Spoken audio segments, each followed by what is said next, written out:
Assalamualaikum warahmatullahi wabarakatuh. Eh, eh, Kami dari kelompok 14 di sini kami ingin mempresentasikan mengenai hasil laporan proyek UAS kami yang berjudul aplikasi metode support vector machine dalam analisis sentimen pada dataset Twitter. Dan kami melakukan tugas ini berdasarkan dengan merujuk kepada jurnal dengan judul yang sama. Baik, sebelum kami mulai presentasi, perkenalkan saya Niko Cahaya Permana dengan NIM 187231035. Perkenalkan saya Idinga Saudara Mendra dengan NIM 187231076.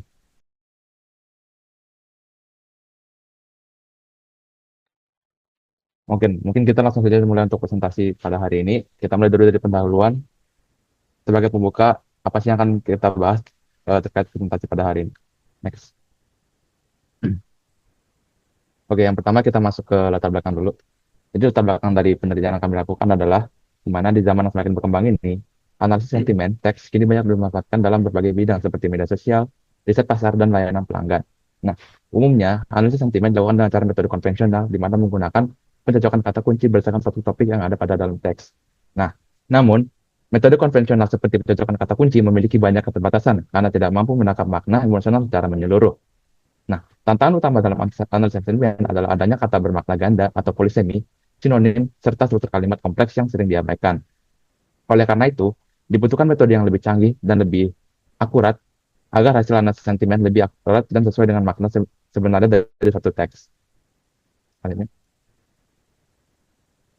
berdasarkan latar belakang yang telah saya jelaskan, maka kami membuat sebuah tujuan penelitian ini itu, di mana penelitian ini bertujuan untuk mengevaluasi dan menentukan algoritma super vector machine terbaik dalam melakukan analisis sentimen, di mana ruang lingkup penelitian difokuskan pada pemanfaatan berbagai varian algoritma SVM dalam analisis sentimen, serta membandingkan kinerjanya untuk mengidentifikasi algoritma yang paling optimal berdasarkan hasil pengujian.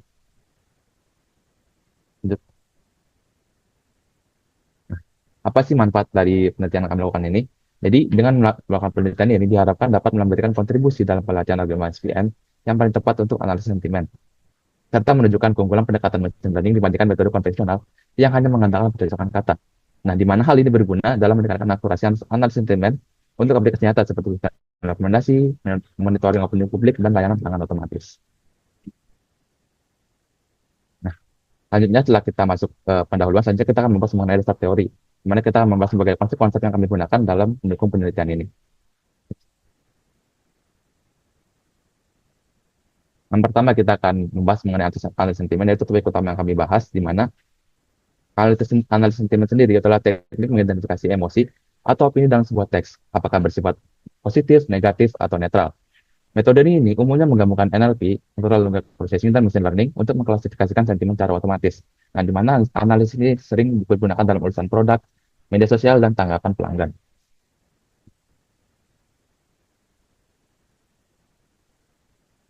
Nah, dalam melakukan analisis sentimen, kami menggunakan salah satu algoritma klasifikasi pada machine learning, yaitu Super Vector Machine. Super Vector Machine sendiri adalah algoritma klasifikasi yang bekerja dengan mencari hyperplane terbaik untuk memisahkan dua kelas data. Hyperplane dipilih untuk memaksimalkan margin antar kelas sehingga meningkatkan akurasi prediksi. Nah, jika data tidak dapat dipisahkan secara linear, SVM dapat menggunakan fungsi kernel untuk memetakan data ke ruang yang berdimensi lebih tinggi. Seperti yang sudah disebutkan sebelumnya, fungsi kernel memungkinkan SVM untuk menangani data non-linear dengan memetakan data kurang berdimensi tinggi. Nah, pada penelitian ini kami menggunakan dua jenis fungsi kernel. Yang pertama ada radial basis function kernel yang akan uh, fungsi kernel yang menghitung berdasarkan jarak Euclidean antar data, di mana fungsi ini cocok untuk data kompleks dan non-linear yang biasanya muncul pada data-data sentimen analisis sentimen. Secara matematis, fungsi kernel ini dirumuskan sebagai berikut yang dapat pada layar ini. Nah, nah, Hah? Belum sih.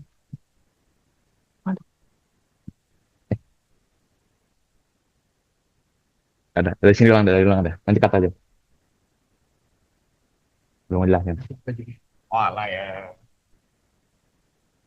Nah, seperti yang sudah dijelaskan sebelumnya, fungsi kernel memungkinkan SVM menangani data nonlinear dengan memetakan data ke ruang berdimensi lebih tinggi. Nah, fungsi kernel yang kami gunakan pada penelitian ini ada dua, yaitu yang pertama dari basis function kernel. Fungsi kernel yang berdasarkan jarak Euclidean antar data. Mana fungsi kernel ini cocok untuk data kompleks dan nonlinear. yang biasanya muncul pada data-data analisis sentimen. Nah, secara matematis, fungsi kernel dirumuskan pada rumus berikut yang terdapat pada layar. Kemudian kami juga menggunakan fungsi Fisher kernel, di mana kernel ini menggabungkan pengumpulan model generasi dan diskriminatif yang menggunakan turunan log likelihood dari model probabilistik. Nah, fungsi kernel ini dirumuskan sebagai berikut pada layar ini.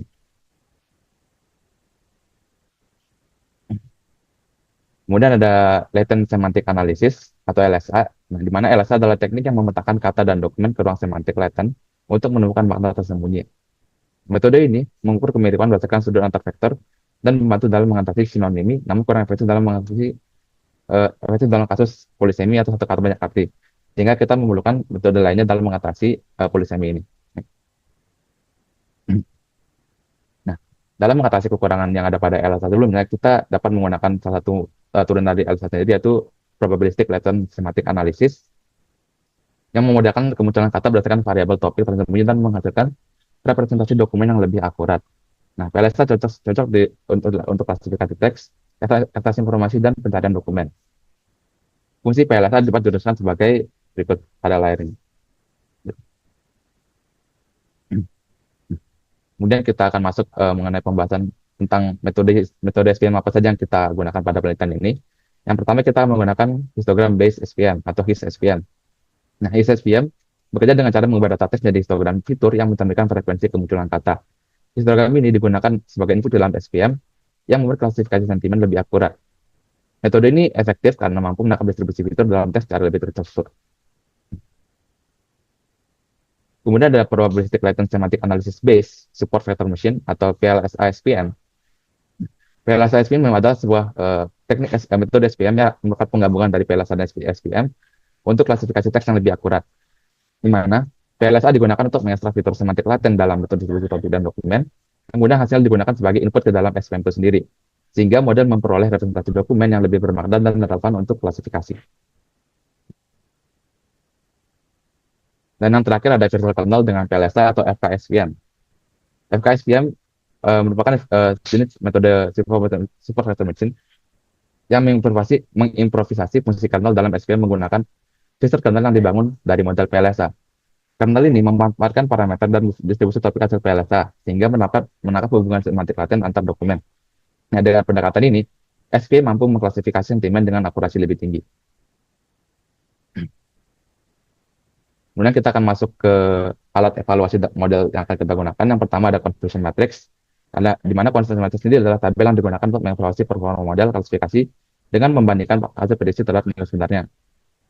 Matriks ini sangat berguna untuk menghitung berbagai metrik evaluasi seperti accuracy, precision, recall, dan advanced score. Nah, pada contribution matrix terdapat empat jenis, yaitu ada data true positif, di mana kasus di mana model benar-benar prediksi positif sesuai dengan nilai aktual. Kemudian ada false positif, adalah kesalahan prediksi di mana model prediksi positif padahal seharusnya negatif.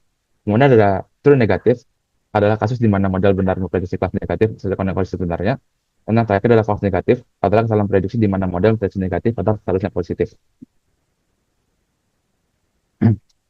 Lainnya untuk evaluasi model, kita akan menggunakan dua metrik utama pada evaluasi model yang akan kita bentuk, yaitu precision dan juga recall. Precision sendiri adalah mengukur seberapa akurat prediksi positif model. Dengan kata lain, dari semua instansi yang diprediksi sebagai positif oleh model, berapa persen yang benar-benar positif. Sementara recall akan mengukur seberapa banyak instansi positif yang berhasil ditangkap oleh model.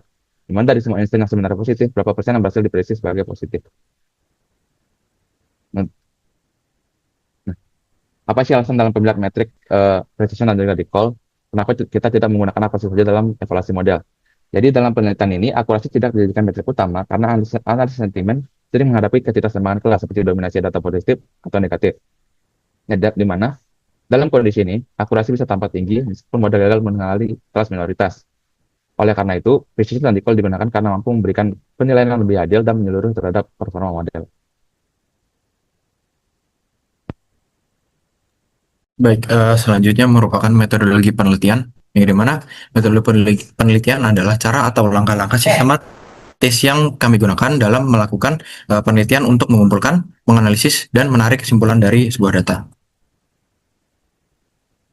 Baik, untuk yang pertama di sini adalah overview dari sebuah diagram yang merupakan isi dari metodologi penelitian yang telah kita ikuti. Yang pertama terdapat training data yang dimana di sini proses ini dimulai dari training data, yaitu data ini dilatih berupa teks mentah yang akan digunakan untuk membangun sebuah model. Nah, data ini yang sebelumnya belum bisa diproses dan masih berupa berbentuk asli sehingga perlu proses untuk tahapan selanjutnya untuk mengolahnya. Lalu selanjutnya terdapat word segmentation yang dimana di sini data teks tersebut tujuan segmentasi ini adalah untuk memisahkan sebuah teks menjadi unit-unit kata yang penting dan bermakna, sehingga model dapat memahami struktur dan isi dokumen dengan lebih baik. Proses ini dapat dilakukan baik pada data maupun data pelatihan maupun data uji, yaitu data training dan data testing. Baik, selanjutnya terdapat training PLSA yang dimana setelah segmentasi kata dilakukan, di sini terdapat pelatihan model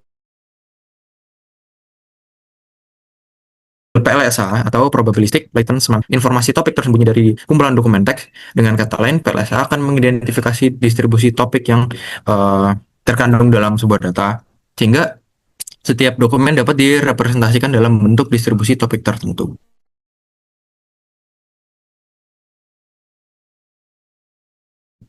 Oke, setelah model PLSA dilatih, si fitur topik ya, dari dokumen berdasarkan hasil pemodelan PLSA sebelumnya, yang dimana fitur topik ini menggambarkan sejauh mana dokumen berhubungan dengan masing-masing topik yang ditemukan oleh PLSA dan digunakan sebagai representasi vektor dari dokumen, baik untuk data latih maupun data uji. Baik, selanjutnya adalah next. Baik, selanjutnya adalah feature kernel derivation, yang dimana pada type ini model PLSA digunakan untuk menurunkan atau menghasilkan feature kernel, yaitu sebuah teknik untuk mengubah representasi fitur menjadi bentuk yang lebih optimal untuk proses klasifikasi. Feature kernel ini memungkinkan kita untuk menggabungkan kekuatan model generatif seperti PLSA dengan model diskriminatif seperti SVM dalam satu pipeline. Setelah itu, fitur-fitur yang telah diubah dengan feature kernel akan dimasukkan ke dalam SVM classifier. SVM ini menggunakan kernel yang berasal dari turunan feature kernel, sehingga disebut FKSVM. Pada tahap terakhir, setelah SVM classifier, kita terdapat result evaluation, yang dimana hasil klasifikasi dari SVM dievaluasi untuk mengukur performa model. Lalu evaluasi ini mencakup pengukuran akurasi, presisi, recall, F1 score, atau metrik-metrik lainnya yang sesuai dan relevan. Baik, selanjutnya di sini metodologi penelitian, yang mana di sini terdapat garis besar untuk rututan utama yang PLSA model, yaitu probabilistic latent semantic analysis untuk ekstraksi fitur. Yang ketiga ada improve feature kernel, yang itu peningkatan performa dengan optimal. Baik, selanjutnya adalah penjelasan mengenai dataset yang telah yang akan kami lakukan untuk penelitian. Yang pertama di sini terdapat satu atribut yang bernama polaritas, yang bisa kita sebut sebagai sentimen, yang dimana di sini polaritas ini digunakan untuk menganalisis bahwa sentimen sebuah tweet itu eh, positif atau negatif atau netral. Lalu di sini untuk negatif disebutkan menggunakan nilai 0, lalu negatif menggunakan nilai 1, nilai 2, dan positif menggunakan nilai 4. Lalu selanjutnya terdapat ID tweet pengguna, yang di sini menyimpan ID dari tweet pengguna, lalu terdapat tanggal publikasi tweet pengguna, lalu terdapat query atau kata kunci yang digunakan untuk mencari tweet tersebut, lalu lalu terdapat atribut pengguna yang mempublikasikan tweet, lalu terdapat isi dari tweet tersebut. Nah, dataset Twitter ini merupakan berjudul sentimen 140, yang dimana di sini berfokus pada tweet berbahasa Inggris karena berbahasa Inggris merupakan bahasa global yang memudahkan dalam proses pelatihan dan analisis model. Nah, dataset ini didapatkan dari Universitas Stanford yang dapat diakses melalui link laporan yang akan kami kirim nanti. Nah, pada link tersebut terdapat dua dataset, yaitu dataset training dan dataset testing. Yang dimana dataset training terdapat sejumlah 1 juta lebih data, dan dataset testing itu kurang dari 1.000 data. Baik, selanjutnya. Baik, selanjutnya merupakan uji coba dan pembahasan, yang dimana di sini kita dapat menilai kinerja model berdasarkan metrik tertentu serta menginterpretasikan hasilnya dengan mengkaitkan pada teori atau penelitian sebelumnya. Selanjutnya, Oke, kita mulai untuk eksperimen yang pertama, di mana pada eksperimen ini kita akan menguji ketiga algoritma, yakni histogram VM, PLSS VM, dan FKS VM dengan menggunakan cross validation stratified default, di mana proporsi yang digunakan adalah sebanyak 40% untuk data training dan 20% untuk data testing dari total data sebanyak 2.498 yang telah menurun menjadi 2.359 setelah melewati tahap segmentasi kata. Nah, pada eksperimen juga kami menggunakan data kolom pada data set, yaitu kolom isi tweet sebagai fiturnya dan juga kolom polaritas sebagai label untuk sentimen dari kata-kata yang akan kita analisis. Nah, pada hasil eksperimen dapat dilihat bahwa secara rata-rata metode histogram SVM berhasil mengungguli metode lainnya dalam hal precision dan juga recall berdasarkan rata-rata yang didapatkan melalui 5 round cross validation dengan rata-rata precision sebesar 72,04% untuk dan rata-rata recall sebesar 72,02%. Next. Nah, untuk lebih jelasnya kita dapat melihat pada diagram batang yang telah disajikan di mana untuk precision dan recall pada setiap round dan dapat dilihat bahwa untuk setiap round pada precision hasil yang diberikan bervariasi untuk ketiga metode SVM. Nah, sementara untuk recall histogram meskipun memiliki nilai yang sangat tinggi jika dibandingkan dengan metode lainnya. Dapat lihat perbedaan pada recall-nya di mana histogram SVM jauh melebihi dua metode lainnya. Namun untuk precision-nya dua metode lainnya masih bisa mengimbangi atau mengikuti untuk tingkat tingkat precision dari histogram SVM itu sendiri. Next. Nah, sebagai bagian dari evaluasi model, kita akan menggunakan sebuah matriks yaitu conversion matrix untuk mengukur performa tiga metode SVM pada eksperimen pertama ini. Nah, di mana histogram SVM menunjukkan hasil paling seimbang dengan true positif atau jumlah jumlah data yang terprediksi positif benar 163 dan false positif 68. Nah, namun PLS SVM mencatat TP lebih tinggi 159, namun perlu digarisbawahi bahwa tingginya TP ini disertai dengan FP yang tinggi pula yaitu 139 yang menandakan kecenderungan overprediksi atau kelebihan dia memprediksi label yang positif sehingga label yang negatif tidak terdeteksi oleh si PLS SVM ini. Nah, untuk FKSVM juga demikian dengan true positif sebanyak 214 dan false positif sebanyak 152 secara keseluruhan. Dimana secara keseluruhan, histogram SVM memiliki performa klasifikasi yang lebih stabil dalam membedakan positif dan juga negatif dibandingkan dengan metode lainnya. Jadi pada eksperimen pertama, kami menemukan kesimpulan bahwa model yang paling stabil dan juga efektif adalah model histogram SVM. Melihat dari recall, precision, dan juga conversion matriksnya. Akhirnya kita akan masuk ke eksperimen 2, sama seperti eksperimen pertama, kita akan menguji ketiga algoritma SVM juga, namun untuk metodenya akan sedikit berbeda, di mana kita mengujinya berdasarkan proporsi untuk data training yang digunakan. Di mana sama seperti juga total datanya 2019 setelah segmentasi, dan 2000 dari data tersebut akan digunakan sebagai data training dan dilakukan sebuah percobaan sebanyak 5 perulangan, di mana setiap perulangan memiliki proporsi data training yang berbeda dari total 2000 data training yang digunakan. Nah, sebagai contoh, pada perulangan pertama kita menggunakan 30% dari 2000 data training, dan pada percobaan kelima kita akan menggunakan 70% dari total data training. Nah, pada hasil eksperimen dapat dilihat bahwa secara rata-rata metode histogram SVM berhasil mengungguli metode lainnya dalam hal precision dan recall. Berdasarkan data yang didapatkan melalui 5 kali percobaan berdasarkan proporsi yang berbeda-beda juga. Dengan rata-rata precision sebesar 64,05% dan rata-rata recall sebesar 62,62%.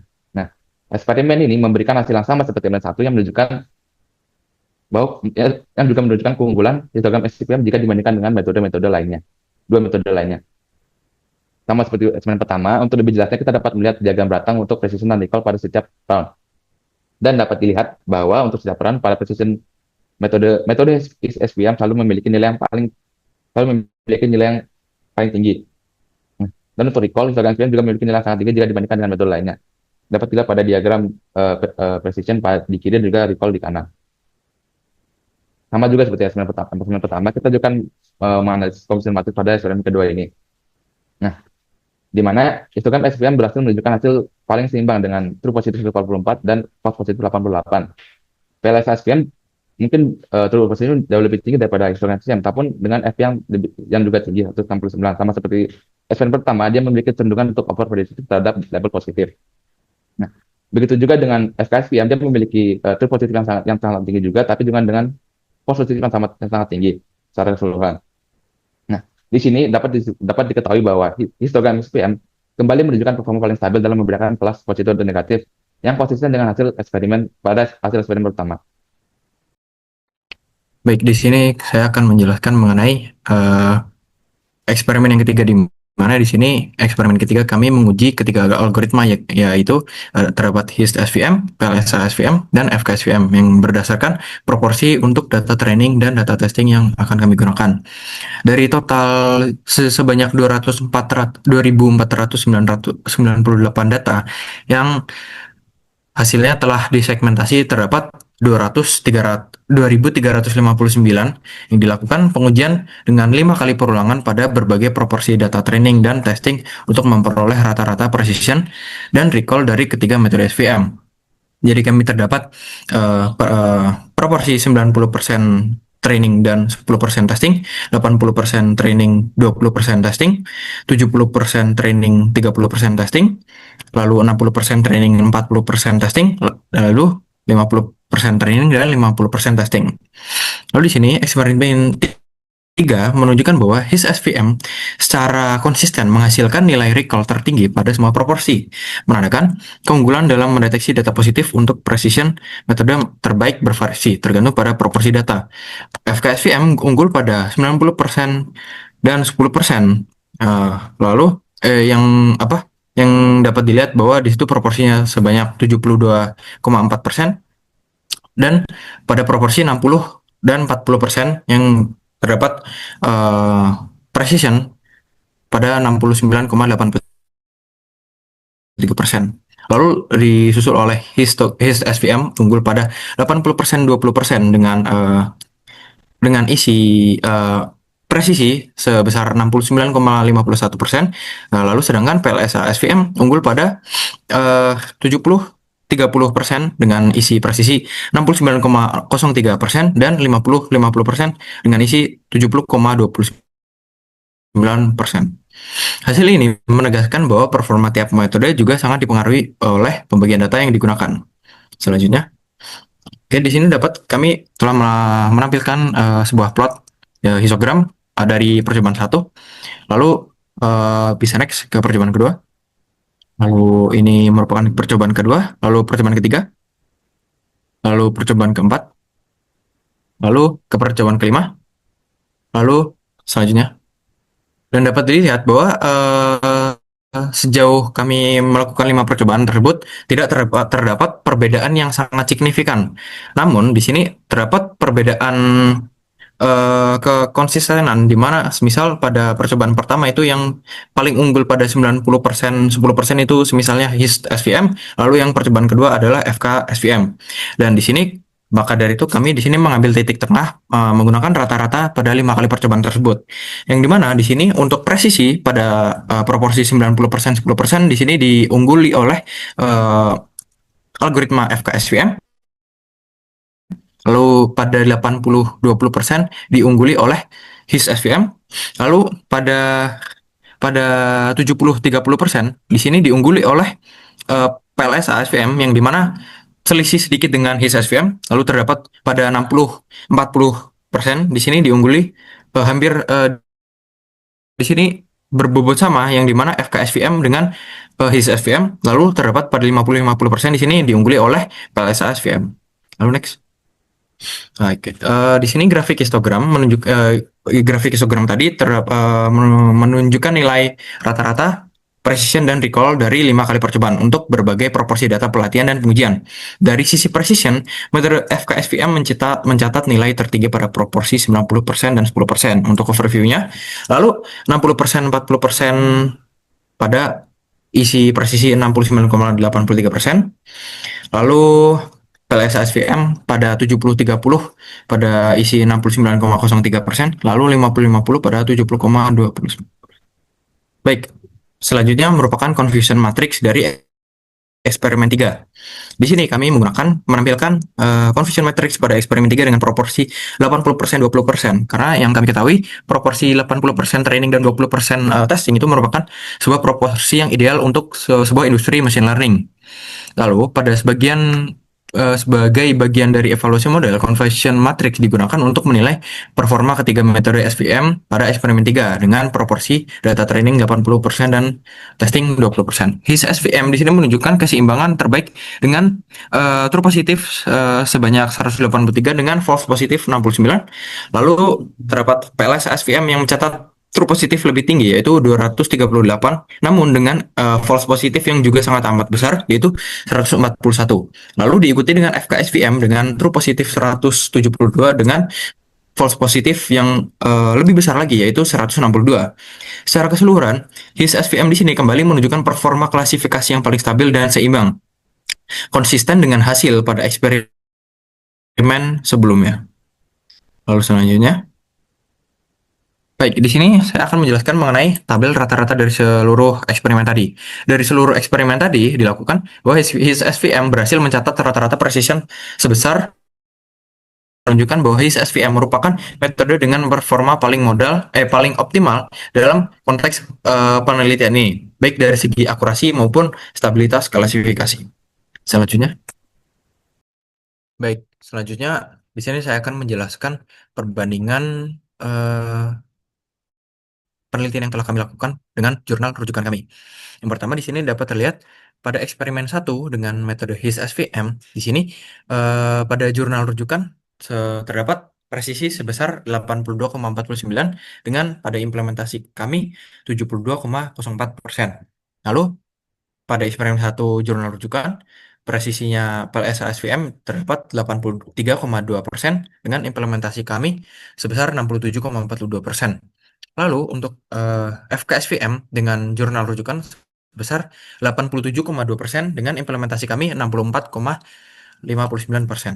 Lalu untuk eksperimen 2 dengan training persenan, di sini pada jurnal rujukan dengan metode HIS-SVM, di sini presisinya sebesar 72,73% dengan pada implementasi kami sebesar 64,05%. Lalu untuk eksperimen 2 PLS SVM pada jurnal rujukan kami terdapat nilai sebesar 75,13% dengan implementasi kami 60,47%.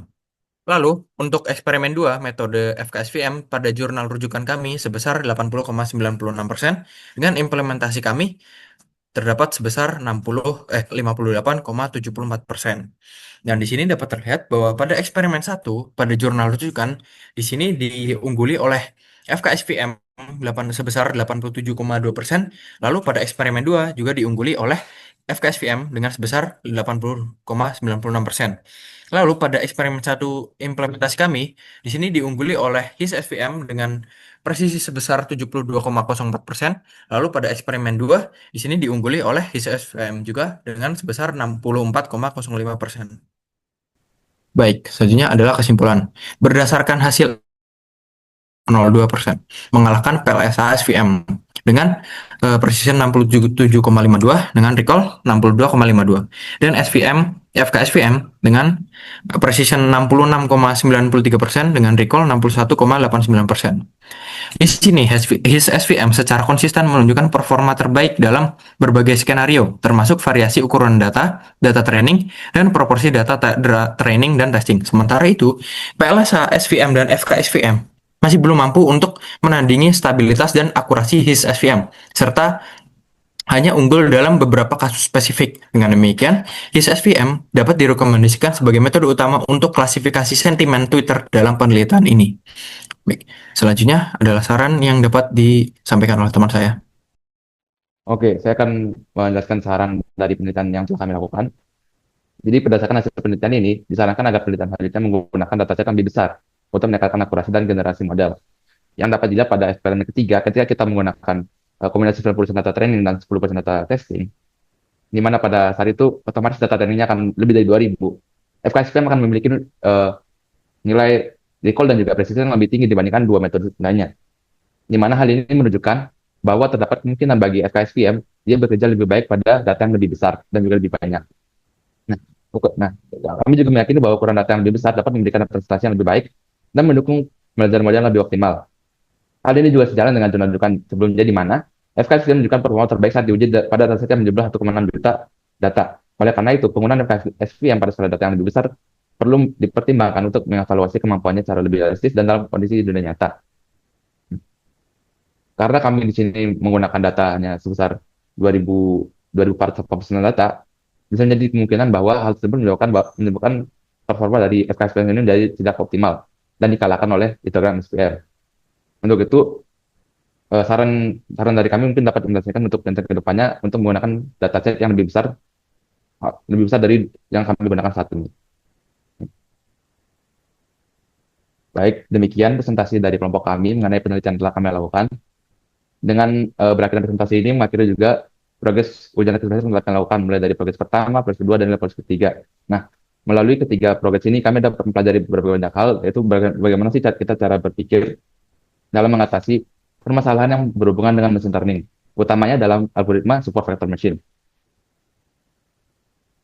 Mungkin sekian dari kelompok kami. Jika ada salah kata, kami mohon maaf. Kami tutup. Assalamualaikum warahmatullahi wabarakatuh.